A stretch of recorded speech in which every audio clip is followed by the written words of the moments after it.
오늘은 2025년 8월 10일 연중 제19주일입니다. 성부와 성자와 성령의 이름으로 아멘. 루카가 전한 거룩한 복음입니다.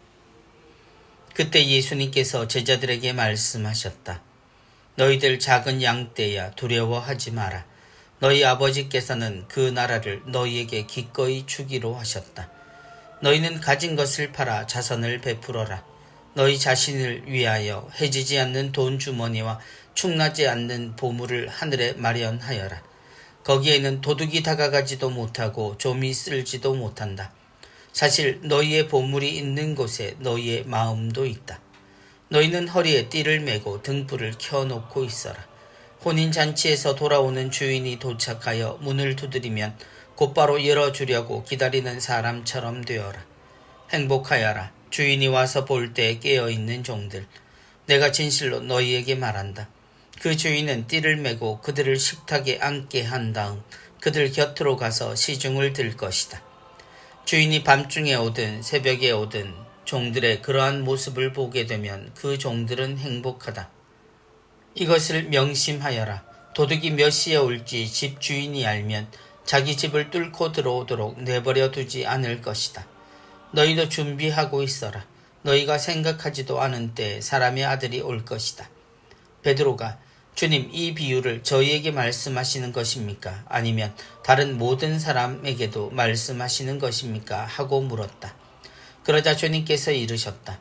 주인이 자기 집 종들을 맡겨 제때 정해진 양식을 내주게 할 충실하고 슬기로운 집사는 어떻게 하는 사람이겠느냐. 행복하여라. 주인이 돌아와서 볼 때 그렇게 일하고 있는 종.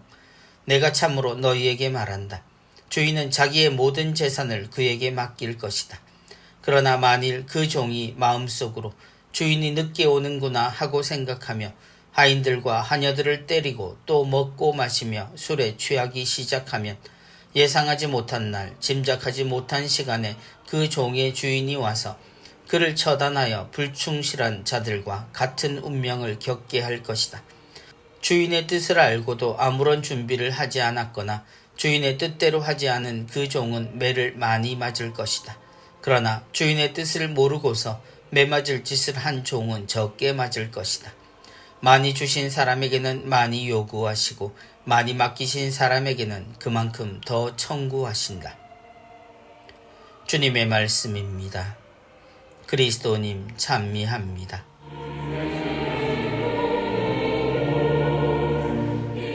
너희는 가진 것을 팔아 자선을 베풀어라. 사람을 구원하시러 세상에 오신 주님을 생각합니다.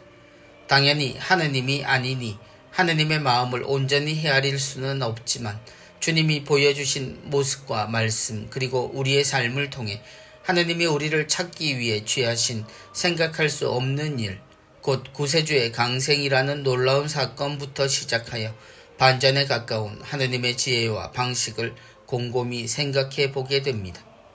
사제로서 하는 말들이 아무리 옳아도 그 말은 곧 자신에게도 족쇄나 걸림돌이 된다는 것을 경험을 통해 알게 되면서 말도 행동도 위축되는 경우를 경험합니다. 그럼에도 주님의 말씀을 자격으로 전한 적이 없음을 또한 알기에 떨려도 그 말의 무게를 온몸으로 받게 될 것을 생각하면서도 말을 꺼낼 때가 많습니다. 그중 개인적으로 가장 자주 부딪히는 것은 자신을 사랑하라는 말과 맞설 때입니다. 너희의 보물이 있는 곳에 너희의 마음도 있다. 사람들은 이미 자신을 사랑하는 것의 가치를 너무 잘 알고 사회는 점점 더 그것을 당연하게 가르치고 종교마저도 이 가르침을 어느새 중요한 위로의 수단으로 삼고 자신도 모르게 교리의 일부인 듯 가르칠 때도 있습니다. 사람들이 가장 듣고 싶은 위로도 그것이고 또 그것을 위해 자신의 삶에서 일부러 자신을 분리시켜 자신만을 위한 시간과 노력을 기울이는 것도 사실입니다. 그런데 이런 사실을 누구보다 하느님이 가장 잘 아십니다. 그리고 주님은 늘 이 부분에 대해 사람이 받아들일 수 있는 말로 되찾고자 하셨습니다. 너희 자신을 위하여 해지지 않는 돈 주머니와 축나지 않는 보물을 하늘에 마련하여라.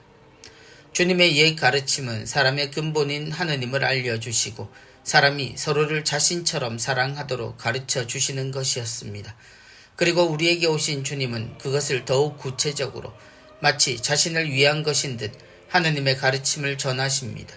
오늘 복음은 그 대표적인 말씀입니다. 이어지는 이야기는 이 일이 자신을 위한 것인지 혹은 다른 누군가를 위한 것인지 혼란스럽게 만듭니다. 너희 자신을 위하여. 주님의 말씀은 가진 것을 팔아 자선을 베풀라고 하십니다. 그것이 해지지 않는 돈 주머니와 보물로 하늘에 쌓이게 되리라 말씀하십니다. 그런데 그 행동을 보면 하나같이 자신을 위한 것이 아닙니다. 자신의 모든 것을 팔아야 하고 그것을 남에게 베풀어야 합니다. 결국 세상에서는 빈손이 될 지경이 되라는 이야기입니다. 결국 자신을 위해서라고 말씀하시지만 주님의 말씀 속 등장하는 이들은 자신의 할 일에 충실한 종의 모습이나 미리 준비하는 지혜로운 사람의 이야기입니다. 그것을 위해 하느님의 뜻을 지키고 노력하는 이들은 비록 자신을 위해서라고 하지만 실제 모든 것을 다해 사람을 사랑하고 하느님의 가르침을 지키는 이로 등장합니다. 주님은 이 모든 가르침 이전에 사람들에게 너희들 작은 양떼야 두려워하지 마라. 너희 아버지께서는 그 나라를 너희에게 기꺼이 주기로 하셨다라고 말씀하십니다. 그리고 사람들이 자신도 모르게 자신의 약점이 되어버린 것을 통해서라도 구원의 길을 걷기를 원하시고 아들을 통해 가르침을 주십니다. 이기적인 자신을 생각하게 되어버린 사람이지만 하느님은 그들에게 희망을 거두지 않으시고 이렇게라도 사람들을 초대하십니다. 주님의 이런 간절한 마음을 아는 우리라면 분명 자신의 구원을 위해 자신의 것을 팔아 자선을 하며 주님의 뜻을 알아챌 수 있을 것입니다. 우리는 처음부터 하느님을 닮아 있기 때문입니다. 그러므로 알면서도 하지 못하는 비겁한 종의 매를 피하기 위해서라도 얼른 회개를 시작해야 하겠습니다. 성부와 성자와 성령의 이름으로 아멘.